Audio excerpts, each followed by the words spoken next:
A recent study shows most Filipinos prefer to rely on over-the-counter drugs as these are far cheaper compared to prescription medicines and other treatments doctors recommend. But Trisha Terada tells us the poor might be spending more with self-medication as conditions get worse with the wrong types of medicine.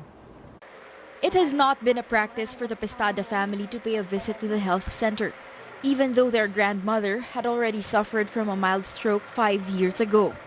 They do not seek medical assistance until grave symptoms have manifested or an unusual condition is felt.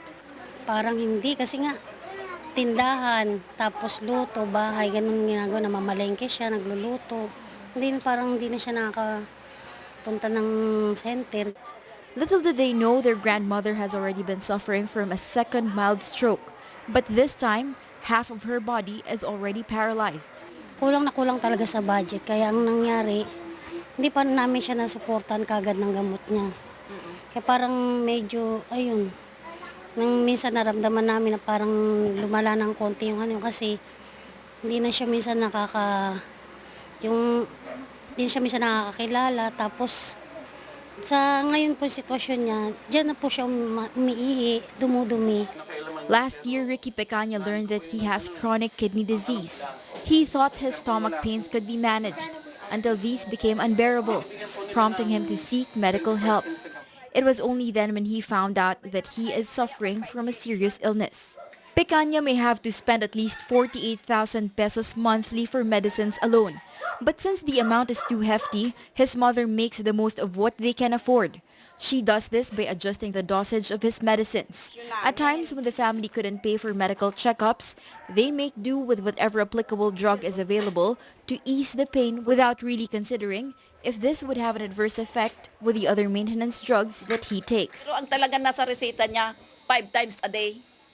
Pero ginagawa lang namin minsan 4, 3. Sa ngayon nga 3 lang kasi wala nga. Yung medyo malala pong sakit, doon po, pero pag hindi po, sipon lang, over-the-counter lang na gamot, ganun po, cough syrup, kung may ubo, yun lang po. If daily survival is already a struggle for these families, they now ask, how can they even save up for other needs? The Philippine Institute for Development Studies says the poorest spend less on medical checkups, including inpatient and outpatient services, and instead rely heavily on drugs as they tend to self-medicate. Little did they know that they are losing more money in hopes to avoid expenses that may be incurred if they would seek medical services. The health department and doctors say this is among the main reasons why self-medication is highly discouraged. It says no matter how affordable medicine could get, but if the patient doesn't take the right one, chances are some conditions could even get worse. Dahil nag-self-medicate ka, mali ang paggamit mo, or probably it was not the proper medicine for you. Halimbawa, ang sample natin, pinakamagandang example siya, ubo palagi eh. Akala nila pag inuubo, iisang gamot ang ginagamit lang. So sabi ko namin, iba-ibang klase ng gamot yan, depende sa klase din ng ubo. So it makes it more expensive for them. It exposes them to the risk of resistance.